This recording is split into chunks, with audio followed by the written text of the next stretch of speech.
Assalamualaikum warahmatullahi wabarakatuh. Pada kesempatan kali ini, kami akan mempresentasikan hasil ujian akhir semester manajemen proyek yang berjudul Pengontrolan Aktivitas Proyek. Kami dari kelas Teknik Informatika 4A. Sebelum kami melanjutkan presentasi ini, izinkan kami memperkenalkan diri terlebih dahulu. Perkenalkan, nama saya Utin Cindy Sapira dengan NIM 304-2019-007. Saya Tiana Adela Pratiwi dengan NIM 304-2019-014. Perkenalkan, nama saya Rida Anissa dengan NIM 304-2019-016. Saya Rahmat Ardianto NIM 304-2019-021. Baiklah, saya Utin Cindy Sapira akan membahas materi pengontrolan dan pemantauan proyek. Proses dalam manajemen proyek terdapat 5 grup proses, yaitu 1. Inisiasi, 2. Perancangan, 3. Pelaksanaan, 4. Pengontrolan, 5. Penutup. A. Pengontrolan proyek.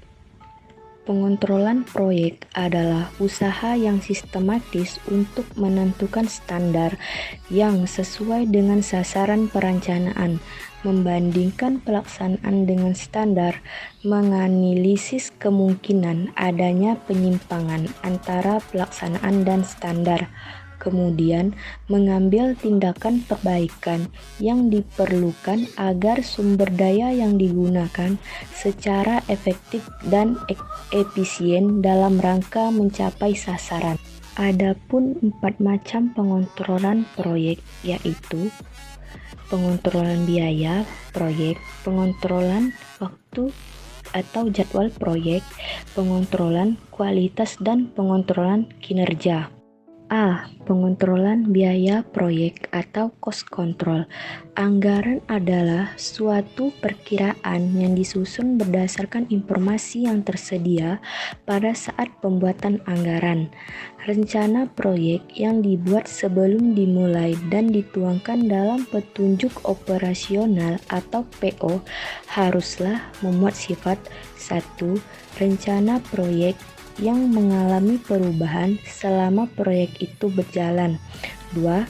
Rencana proyek dapat menjadi landasan bersama semua pihak dalam komunikasi mengenai proyek selama masa kerja proyek. Dengan dimilikinya sifat-sifat ini dalam rencana proyek, semua pihak akan dapat mengetahui bahwa anggaran proyek dapat meningkat lebih besar selama proyek berjalan dan dapat pula realisasi biaya proyek lebih kecil daripada anggarannya setelah proyek selesai. Penyimpangan realisasi biaya proyek dari anggarannya terutama terjadi karena ketidakpastian sehingga dapat menambah beban atau dapat sama sekali tidak menimbulkan beban proyek seperti yang diperkirakan sebelumnya. Karenanya, pengawasan dan pengontrolan biaya proyek setidak-tidaknya perlu mencakup pengawasan dan pengontrolan 1. Jadwal pembiayaan dalam kurung cash flow. 2. Besarnya keseluruhan biaya proyek. B. Pengontrolan waktu jadwal proyek. 1. Time schedule. Time schedule adalah suatu pembagian waktu terperinci yang disediakan untuk masing-masing bagian pekerjaan mulai dari permulaan sampai dengan pekerjaan berakhir. Pelaksanaan time schedule secara umum sering mengalami hambatan-hambatan yang disebabkan oleh 1. Keadaan cuaca yang tidak memungkinkan dilaksanakan pekerjaan. 2. Kesalahan yang dibuat pelaksana. 3. Ketidakteraturan penyediaan bahan. 4. Perubahan-perubahan yang diinginkan pemberi tugas. 2. Bar chart. Bar chart merupakan metode yang bersifat praktis dan sederhana yang berfungsi untuk pengontrolan proyek, sangat memudahkan pelaksana proyek dalam mengerjakan bagian pekerjaannya. Hal-hal yang dapat dilihat pada suatu bar chart adalah 1.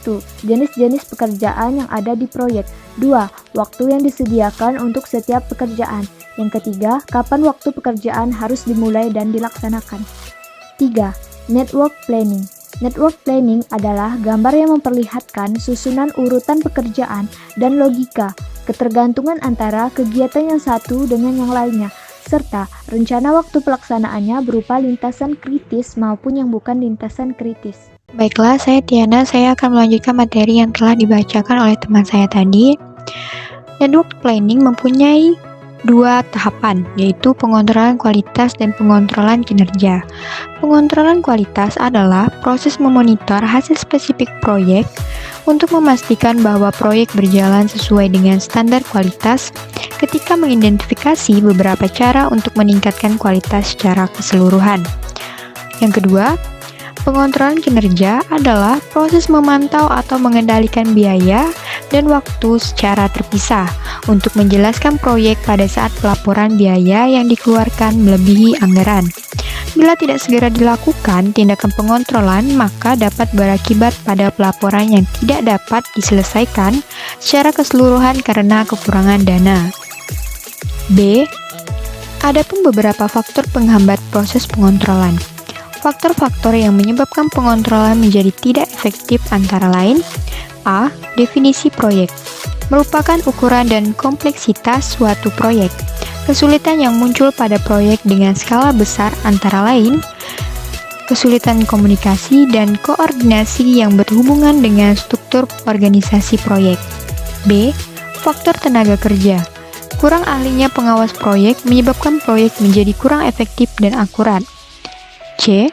Faktor sistem pengontrolan. Penerapan sistem informasi dan pengawasan yang terlalu formal. Jadi beberapa faktor tersebut juga berpengaruh dalam proses proyek tentunya, yang menyebabkan proyek menjadi tidak efektif. Selanjutnya, faktor pendukung proses pengontrolan. Ada 5 poin. Yang pertama, ketepatan waktu. Ketepatan waktu diperlukan agar informasi pemantauan yang diberikan dengan kondisi pada saat itu. Dimaksudkan di sini adalah waktu yang tercatat atau tertulis pada laporan sesuai dengan keadaan yang ada di lapangan dan faktanya tentunya. Yang kedua, akses antar tingkat. Akses yang mudah dan jelas akan mempercepat pelacakan bagian yang memiliki performa kurang baik.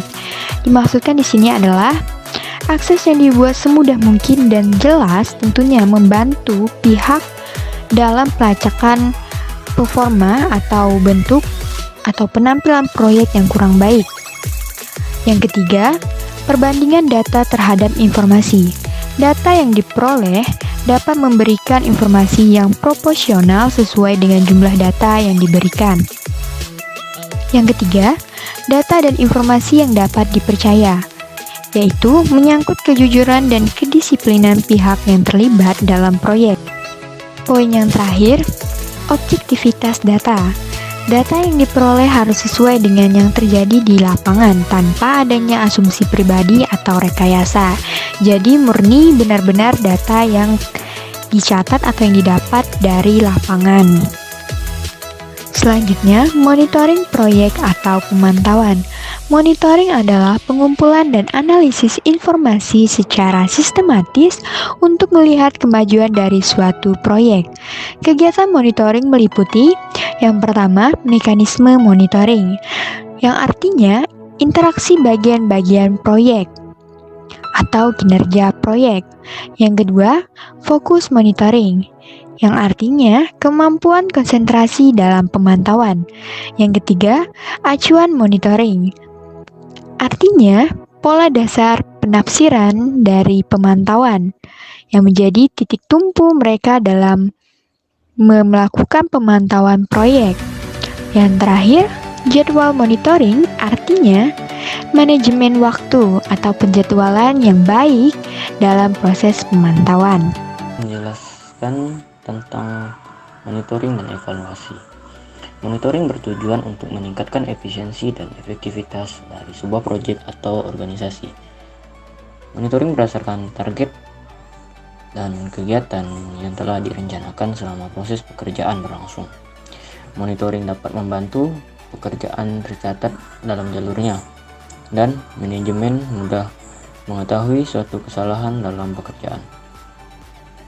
Kemudian monitoring memudahkan Anda untuk menentukan sumber mana yang tersedia dengan cukup baik dan dapat digunakan, dan juga kapasitas yang mencukupi dan sesuai sehingga Anda dapat melakukan apa yang telah Anda rencanakan. Dalam monitoring, adapun yang harus terlibat adalah sebagai berikut. Setiap orang yang terlibat dalam organisasi atau program Petugas administrasi rapat bertanggung jawab mempersiapkan distribusi absensi. Petugas pencatatan bertanggung jawab untuk mencatat semua pengeluaran dan pemasukan. Petugas lapangan menulis laporan kunjungan tentang lapangan. Kegiatan monitoring mencakup beberapa hal, yaitu menentukan indikator dari efisiensi, effectiveness, dan impact. Merencanakan sistem untuk mengumpulkan informasi yang berhubungan dengan indikator, mengumpulkan dan mencatat informasi, menganalisa informasi, dan menggunakan informasi untuk menginformasikan day-to-day management. Sekian presentasi dari kelompok kami. Apabila ada salah kata kami mohon maaf. Kami akhiri, wabillahi taufiq wal hidayah. Wassalamualaikum warahmatullahi wabarakatuh.